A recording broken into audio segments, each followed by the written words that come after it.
بسم اللہ الرحمن الرحیم۔ السلام علیکم ناظرین، آج ہم آپ کو انا للہ و انا الیہ راجعون کی بہت خاص فضیلت بتانے جا رہے ہیں۔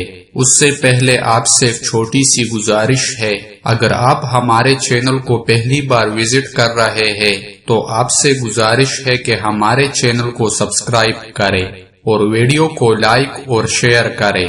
ناظرین، ایک مرتبہ جناب رسول اللہ صلی اللہ علیہ وآلہ وسلم کے نال مبارک کا تسمہ ٹوٹ گیا۔ آپ صلی اللہ علیہ وآلہ وسلم نے انا للہ و انا الیہ راجعون پڑھا۔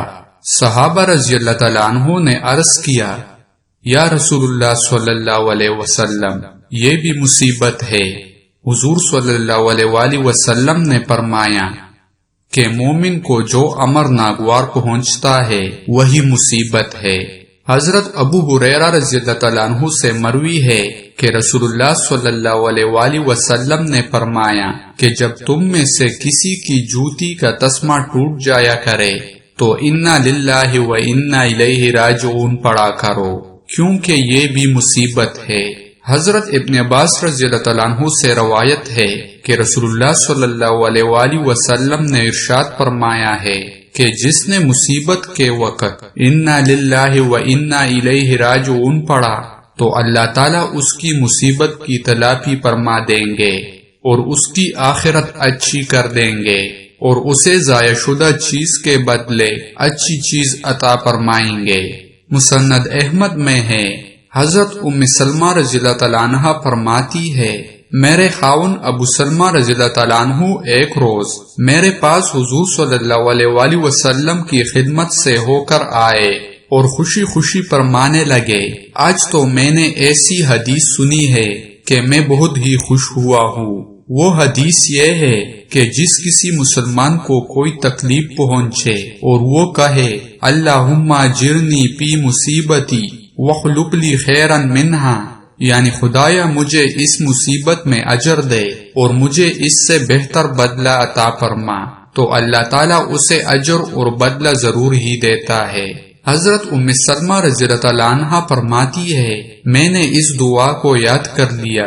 جب حضرت ابو سلمہ رضی اللہ تعالیٰ عنہ کا انتقال ہوا تو میں انا للہ و انا الیہ راجعون پڑھ کر پھر یہ دعا بھی پڑھ لی، لیکن مجھے خیال آیا کہ بلا ابو سلمہ رضی اللہ تعالیٰ عنہ سے بہتر شخص مجھے کون مل سکتا ہے۔ جب میری عدت گزر چکی تو میں ایک روز ایک کال کو دباغت دے رہی تھی تو حضور صلی اللہ علیہ وآلہ وسلم تشریف لائے اور اندر آنے کی اجازت چاہی۔ میں نے اپنے ہاتھ دھو ڈالے، کال رکھ دی اور حضور صلی اللہ علیہ وآلہ وسلم سے اندر تشریف لانے کی درخواست کی اور آپ صلی اللہ علیہ وآلہ وسلم کو ایک گدی پر بٹھا دیا۔ آپ صلی اللہ علیہ وآلہ وسلم نے مجھ سے اپنا نکاح کرنے کی خواہش ظاہر کی۔ میں نے کہا حضور صلی اللہ علیہ وآلہ وسلم، یہ تو میری خوش قسمتی کی بات ہے، لیکن اول تو میں بڑی باغیرت عورت ہوں، ایسا نہ ہو کہ حضور صلی اللہ علیہ وآلہ وسلم کی طبیعت کے خلاف کوئی بات مجھ سے سرزد ہو جائے اور خدا کے یہاں غضب ہو۔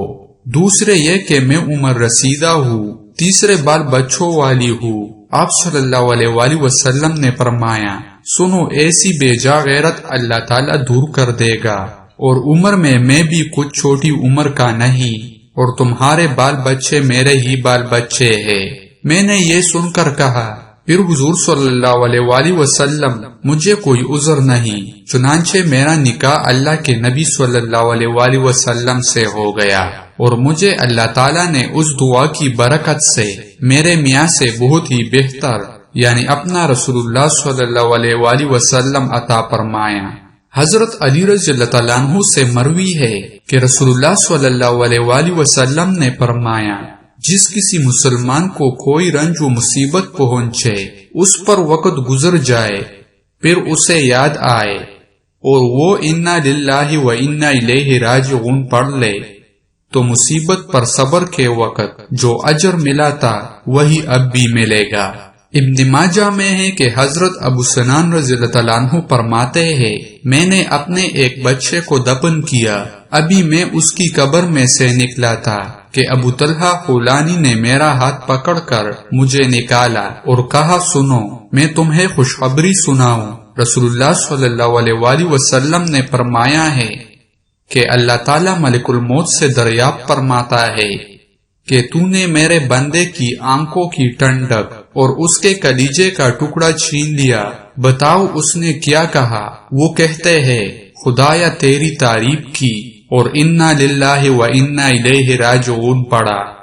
اللہ تعالیٰ فرماتا ہے کہ اس کے لیے جنت میں ایک گھر بناؤ اور اس کا نام بیت الحمد رکھو۔ تو ناظرین یہ تھی انا للہ و انا الیہ راجعون کی فضیلت۔ آخر میں آپ سب سے گزارش ہے کہ ہمارے چینل کو سبسکرائب کریں۔